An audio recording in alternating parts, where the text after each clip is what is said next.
आज फिर से हाजिर हूँ आचार्य चाणक्य की चाणक्य नीति का 12वां अध्याय लेकर।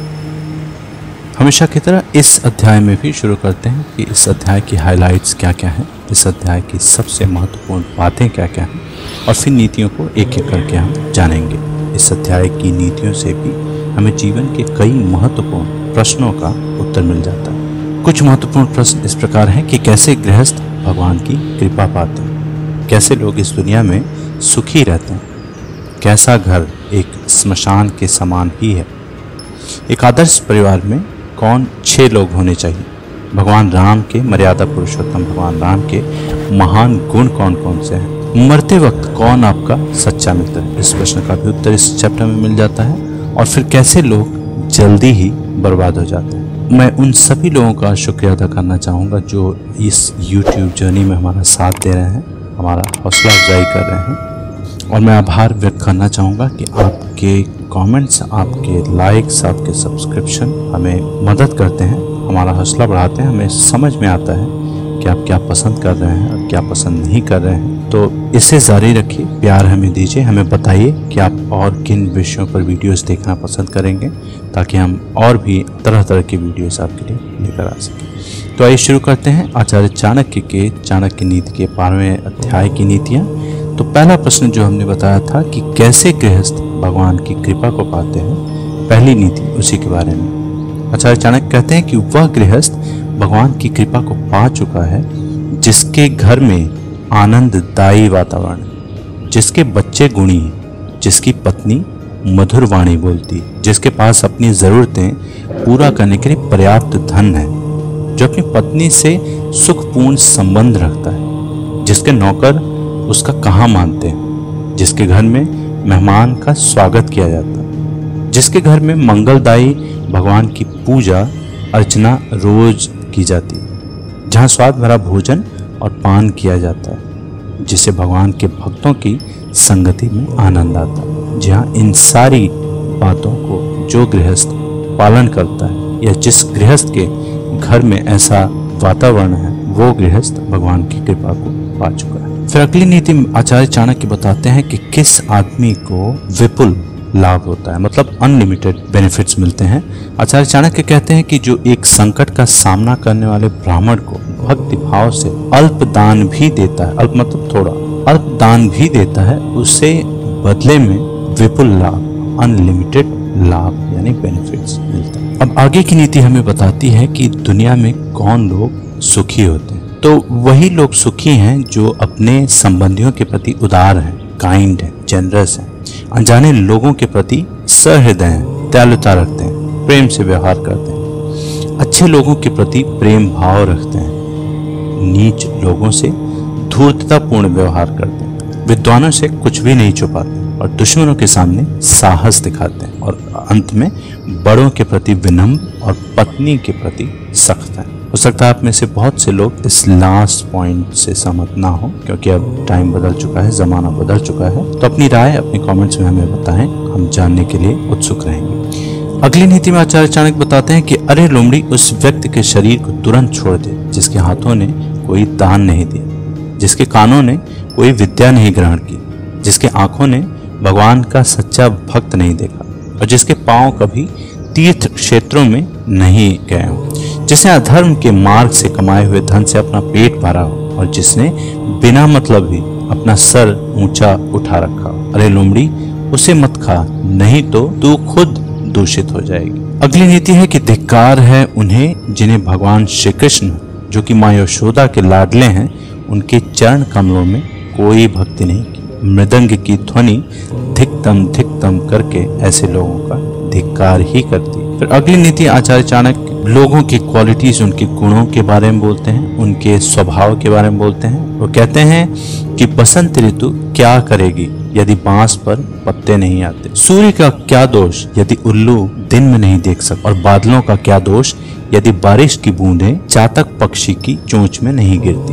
उसे कोई कैसे बदल सकता है जो किसी के मूल में है, मतलब जो किसी का नेचुरल स्वभाव है, नेचुरल इंस्टिंक्ट है। अगली नीति में भी संग कुसंग की बात की गई है, दुष्टों की बात की गई है। आचार्य चाणक्य कहते हैं कि एक दुष्ट के मन में सद्गुणों का उदय हो सकता यदि वह एक भक्त से सत्संग करने लगे। लेकिन दुष्ट का संग करने से भक्त दूषित नहीं होता। जमीन पर जो फूल गिरते हैं उससे धरती सुगंधित होती है, लेकिन पुष्प को धरती की गंध कभी नहीं लगती। और फिर चाणक्य कहते हैं कि उसका सही में कल्याण हो जाता है जिसे भक्त के दर्शन होते हैं। भक्त में तुरंत शुद्ध करने की क्षमता। पवित्र क्षेत्र में तो वे लंबे समय के संपर्क से शुद्धि होती है। अगर आपने आचार्य चाणक्य की पुराने वीडियोस देखे होंगे, अध्याय 1 से अध्याय 11 तक की वीडियोस देखे होंगे, तो आपने गौर किया होगा कि हर अध्याय में आचार्य चाणक्य अच्छे संगति और अच्छे क्वालिटीज का समर्थन हमेशा करते आए हैं। हर नीतियों में उन्होंने यही बताया है कि हमारे संपर्क से या हमारे सत्संग से, हमारे मित्रों से ही हमारी पहचान है। अंग्रेजी में कहावत भी है कि tell me who your friends are and I turn you who you are. मतलब आप मुझे बताइए कि आपके दोस्त कौन कौन से हैं और मैं आपको बता सकता हूँ कि आप कैसे हैं। तो लगभग हर अध्याय में आचार्य चाणक्य ने अच्छी संगति का और बुरी संगति का भी ज्ञान कराया, बोध कराया। आइए इस नीति को फिर से पढ़ लेते हैं। उसका आचार्य चाणक्य कहते हैं कि उसका सही में कल्याण हो जाता है जिसे भक्त के दर्शन होते हैं।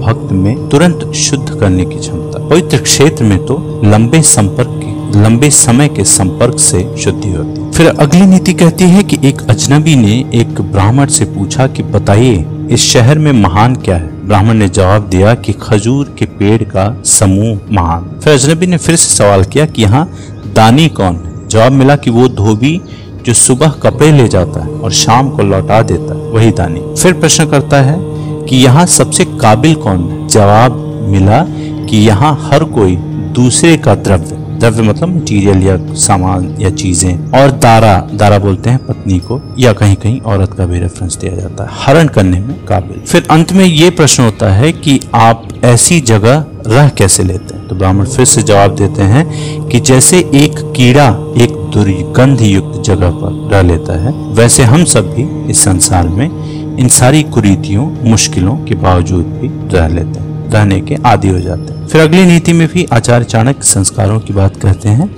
वो कहते हैं कि जब वह घर जहाँ ब्राह्मणों के चरण कमल को धोया नहीं जाता, जहाँ वैदिक मंत्रों का जोर से उच्चारण नहीं होता और जहाँ भगवान को और पितरों को भोग नहीं लगाया जाता, वह घर स्मशान। अगर आपने याद किया होगा तो इंट्रोडक्शन में भी हमने यही बताया था कि स्मशान, कौन सा घर स्मशान है, उस प्रश्न का उत्तर इस नीति में आपको मिलता है। फिर अगली नीति में आचार्य चाणक्य मेरे परिवार में कौन से 6 लोग होने चाहिए, आदर्श परिवार में कौन से 6 लोग होने चाहिए, उसका उत्तर दिया है। उनका कहना है कि सत्य मेरी माता है, आध्यात्मिक ज्ञान मेरा पिता है, धर्माचरण मेरा बंधु है, दोस्त है, दया मेरा मित्र है और भीतर की शांति मेरी पत्नी, और अंत में क्षमा मेरा पुत्र है। यही 6 लोग मेरे परिवार के आदर्श सदस्य हैं। अगली नीति में फिर आचार्य चाणक्य कहते हैं कि हमारे शरीर नश्वर है, मोर्टल मतलब नष्ट हो जाते हैं। धन में तो कोई स्थायी स्वभाव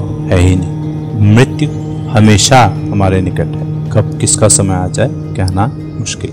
इसलिए हमें तुरंत पुण्य कर्म करने शुरू कर देने चाहिए। फिर ब्राह्मणों को स्वादिष्ट भोजन में आनंद आता है, गायों को ताजी कोमल घास खाने में मजा आता है, पत्नी को पति के सानिध्य में, और अंत में क्षत्रियों को युद्ध में आनंद आता है, मजा आता है। और जो दूसरे के पत्नी को अपनी माता मानते हैं, दूसरे के धन को मिट्टी का ढेला जैसा समझते हैं, दूसरे के सुख दुख को अपने सुख दुख जैसा समझते हैं, उसी को सही दृष्टि प्राप्त है और वही इस धरती पर, इस दुनिया में विद्वान। फिर जैसा इंट्रोडक्शन में हमने बताया था कि भगवान राम के कौन कौन से गुण हैं, अद्भुत गुण या महान गुण कौन कौन से हैं, उसका वर्णन अगली नीति में आचार्य चाणक्य ने दिया है। कहते हैं कि भगवान राम में ये सारे गुण हैं। क्या है?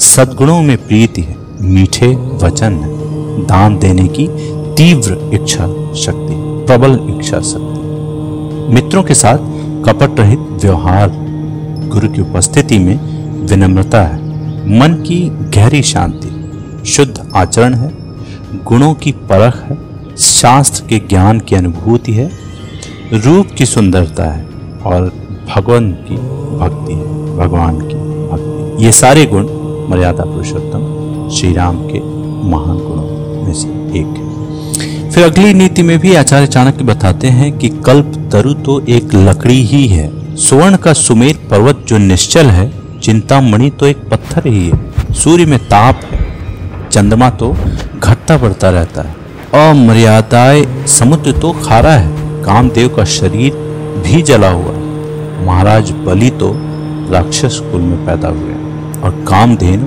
तो पशु ही है, इसलिए भगवान के राम के समान कौन है इस धरती में? कोई नहीं। फिर विद्या सफर में मित्र है, हमारा मित्र है, पत्नी घर पर मित्र है, औषधि मतलब मेडिसिन रुग्ण रोगी व्यक्ति की मित्र है, और मरते वक्त केवल पुण्य कर्म ही हमारा मित्र है। और राज परिवारों से शिष्टाचार सीखें, पंडितों से बोलने की कला सीखें, जुआरियों से झूठ बोलना सीखें और एक औरत से छल कपट करना सीखें। अगली नीति कहती है कि बिना सोचे समझे खर्च करने वाला नटखट बच्चा, जिसे अपना घर नहीं झगड़े पर आमादा आदमी, अपनी पत्नी को दुर्लक्षित करने वाला आदमी, जो अपने आचरण पर ध्यान नहीं देता, ये सभी लोग जल्दी ही बर्बाद हो जाते हैं। फिर अगली नीति में आचार्य चाणक्य कहते हैं कि एक विद्वान व्यक्ति को अपने भोजन की चिंता नहीं करनी चाहिए, उसे सिर्फ अपने धर्म को निभाने की चिंता होनी चाहिए। हर व्यक्ति का भोजन पर जन्म से ही अधिकार है, और जिसे दौलत, अनाज और विद्या अर्जित करने में और भोजन करने में शर्म नहीं आती, वो व्यक्ति हमेशा सुखी रहता है। फिर ज्ञान, गुण और संपत्ति कैसे प्राप्त होते हैं, इनके बारे में भी आचार्य चाणक्य ने कहा है कि बूंद बूंद से जैसे सागर बनता है, ठीक इसी तरह से बूंद बूंद से ज्ञान, गुण और संपत्ति प्राप्त होती है। अतः इनको अर्जित करने में हड़बड़ाएं नहीं, पेशेंस रखें और मेहनत करते रहें। फिर आखिरी नीति में आचार्य चाणक्य बताते हैं कि जो व्यक्ति अपने बुढ़ापे में भी मूर्ख है, उसे सचमुच में ही मूर्ख मान लेना चाहिए। ठीक उसी प्रकार जिस प्रकार इंद्र वरुण का फल कितना भी पक जाए वो मीठा नहीं होता, कभी भी मीठा नहीं होता। तो ये थी अध्याय 12 की सभी नीति। ये अध्याय कैसा लगा और इस अध्याय की सबसे फेवरेट नीति आपकी कौन सी है, कमेंट्स के माध्यम से हमें ज़रूर बताएं।